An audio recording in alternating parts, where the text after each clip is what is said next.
Same office same team तर दुईजनाको thinking class भयो, that's not a problem, that's a conflict. Different idea, different working style अनि conflict त आइ नै हाल्छ।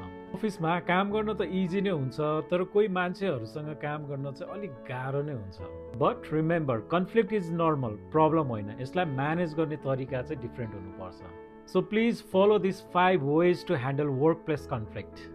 1. Avoiding, केही नगरिकन छोडिदिनुहोस्, इट विल डिसअपियर। 2. Accommodating, आफ्नो कुरा छोडेर कहिलेकाहीँ अरूको कुरालाई पनि प्रायोरिटी दिनुहोस्। 3. Competing, आफ्नो आइडिया मात्र करेक्ट हो भनेर पुश नगर्नुहोस्। 4. Compromising, दुवैले अलिअलि सेक्रिफाइस गरेर मिडल ग्राउन्ड खोज्नुहोस्। 5. Collaborating, दुवैको आइडिया कम्बाइन गरेर विन विन सिचुएसन खोज्नुहोस्। कन्फ्लिक्ट अभोइड गर्ने होइन, यसलाई सही तरिकाले म्यानेज गर्नुपर्छ, बिकज वर्क प्लेसमा स्किल सेट मात्र होइन, तपाईँको माइन्ड सेट पनि म्याटर गर्छ। बाइ द वे, तपाईँको अफिसमा धेरै कुन कुरामा कन्फ्लिक्ट हुन्छ? प्लिज कमेन्ट गर्नुहोस्।